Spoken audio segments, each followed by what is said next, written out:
Hello and welcome everyone. So today let's learn about antepartum hemorrhage, bleeding that happens during antenatal and most probably after 28 weeks of gestation. So let's start.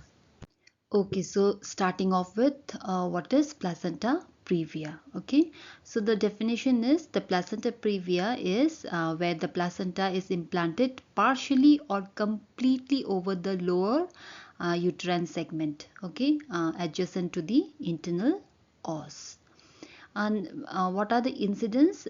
It is 1/3 of antepartum hemorrhage cases are placenta previa, and it ranges from 0.5% to 1% among the hospital deliveries, all the deliveries that is conducted in that hospital. Okay. And what are the risk factors? 80% it is due to of multiparous, occurs in multiparous women, and it increases the chances of placenta previa increases beyond the age of 35 years. Okay. Okay, so now let's see what are the risk factor of placenta previa. The first one is the multiparous or multiparity, which we learned in a previous slide. It is the multiple previous pregnancy increases the risk significantly, and it has a 80% chances chances of placenta previa is more in the multiparous woman. Okay. Number two, it is the maternal age. The age beyond 35 years of age also has a very high risk of placenta previa. Okay.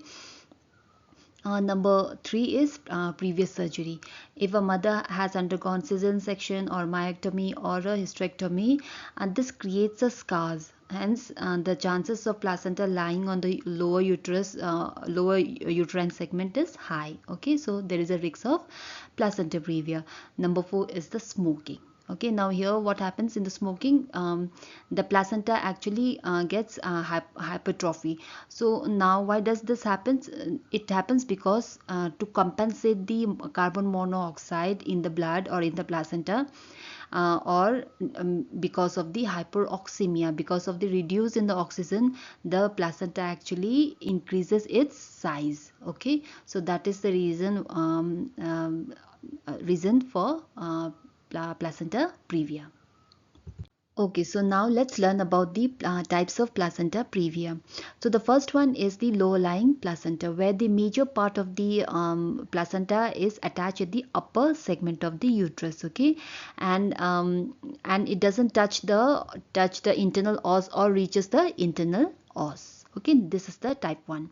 Now here in type 2, it is also called as marginal placenta previa, where the placenta reaches the margin of the internal os, the border of the internal os, okay, the lower segment of the uterus, but it doesn't cover the internal os, the opening.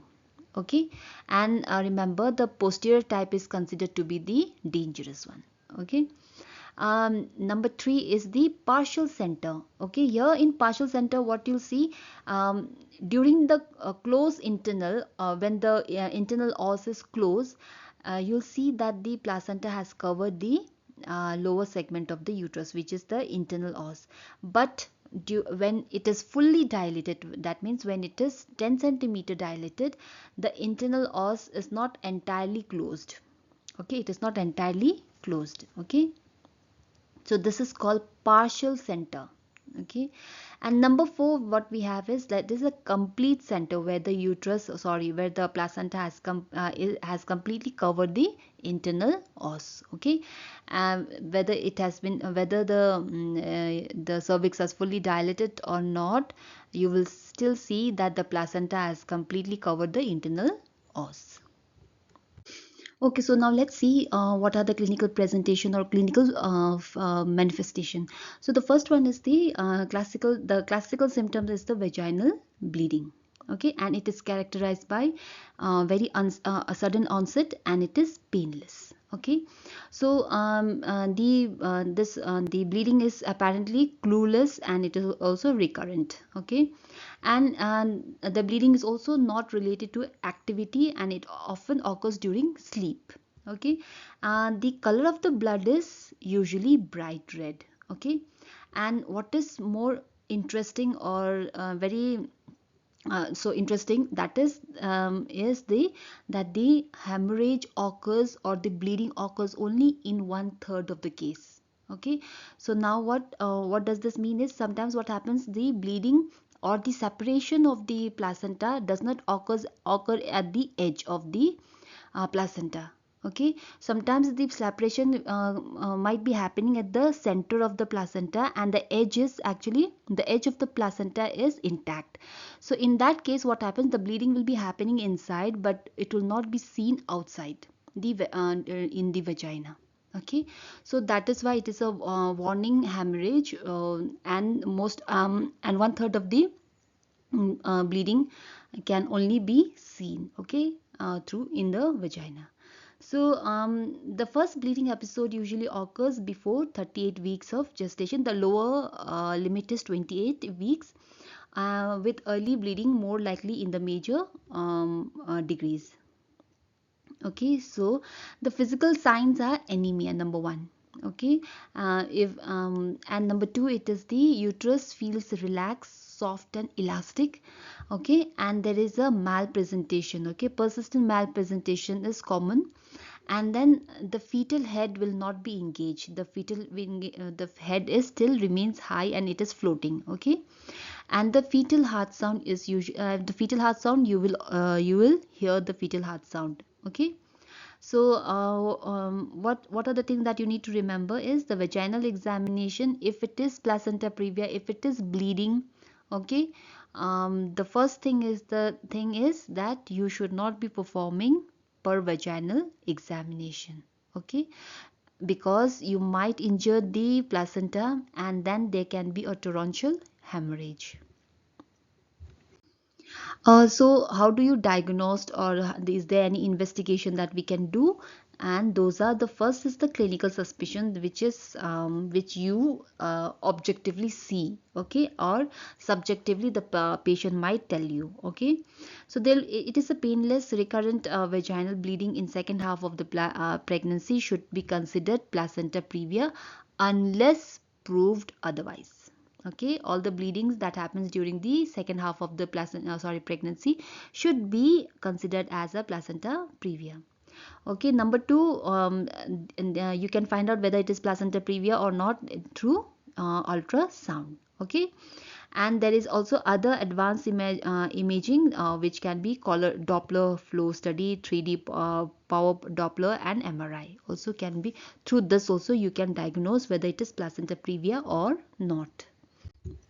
Okay, so now let's little bit learn about what is the difference between placenta previa and abruptio placenta or placenta abruptio. Okay, so the nature of the bleeding is, it is painless, it is clueless, and it is recurrent. But in abruptio placenta, the bleeding is painful and often with trauma. Okay, it is because of the injury or any kind of trauma, that is why there is a bleeding. Okay, but in placenta previa it is not, it is painless. Okay, the blood characteristics is it is bright red in placenta previa, whereas in abruptio placenta it is dark colored. Okay, and how does the uterus feel? It is soft and relaxed, whereas the in abruptio placenta it is tense, tender and rigid. Okay, and a fetal presentation, there is always malpresentation. Malpresentation is very common in placenta previa, whereas in abruptio placenta the head might have been or might be engaged. Okay, fetal heart sound, it is usually present, and in abruptio placenta it is often absent. Okay, and then the placental location is, see, in placenta previa the location is in the lower segment. Okay, whereas in abruptio placenta the placenta is at the upper segment of uterus. Okay, so though the bleeding happens in placenta previa also and abruptio placenta also, this is painless, this is painful, and this happens because of the trauma, and this happens because of the lower lying placenta.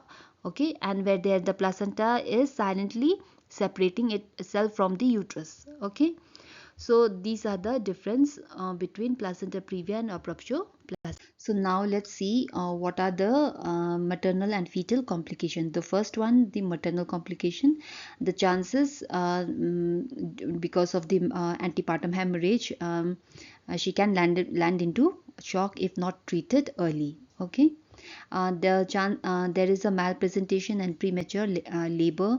Postpartum hemorrhage happens because there can be a poor retraction, and then placenta accreta accounts for 15%, and then risks of death due to massive hemorrhage, which is if there is a massive hemorrhage, she can land into shock and then death. Okay. What are the fetal complications? Chances of low birth baby is very high. The incidence is 15%. Fetal growth restriction for chronic placental insufficiency. Okay. Asphyxia for placental separation or compression. Okay. The complication can be asphyxia. Okay.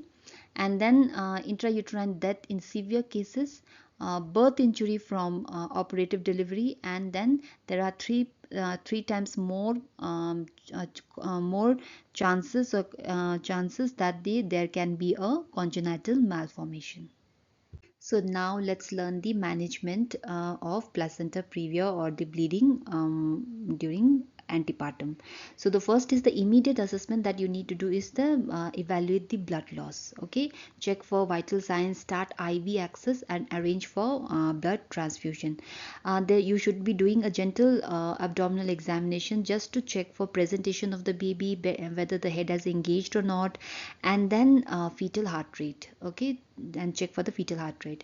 And then the other thing is there should only be a vulva inspection. No PV examination should be done if bleeding is there. Okay.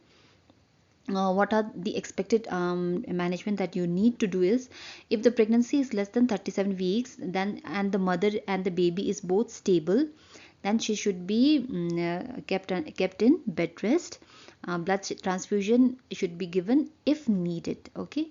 And fetal surveillance, which is fetal heart rate, should be monitored continuously, and then steroid therapy should be given if the mother is less than 34 weeks of gestation, that is either betnosol or dexamethasone drug should be given. Okay. And then what are the active management? The first one, if the delivery indicated for 37 or equal to 37 weeks of gestation, and if there is an active bleeding, labor is there, and the fetal is compromised, then cesarean section should be preferred, and preferred for placenta within 2 centimeter of internal os. Okay, so these are the management strategies. Okay. Okay, so now let's see the outcome and the prevention of the placenta previa. First is what is the maternal outcome? There has seen that there is a substantial reduction in the maternal death globally, and this is due to first early diagnosis. Number 2, avoiding internal examination outside the hospital. It should be inside the facility. Number 3, blood transfusion availability, and number 4, it is liberal use of a cesarean section. Okay, the mortality rate of the mother in developed country is less than 1%, and whereas in developing country it ranges up to 5%. So what are the prevention strategies? Number 1, adequate antenatal care and anemia correction. Number 2, there has to be a routine ultrasound services to be done, to be given to the mother first at the 28th weeks, and then it should be repeated at 34 weeks. Okay. Number 3 is a warning sign, which is to recognize a hemorrhage, and if there is an hemorrhage, the mother should immediately come to the hospital.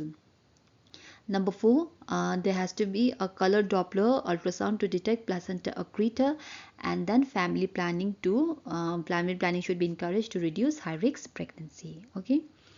Note that the chances that she will have a placenta previa in the subsequent pregnancy is 8 times higher. Thank you so much. If you like it, please do share with your friends and your colleagues. Do like and share and subscribe. Thank you everyone. See you in the next video. Bye bye.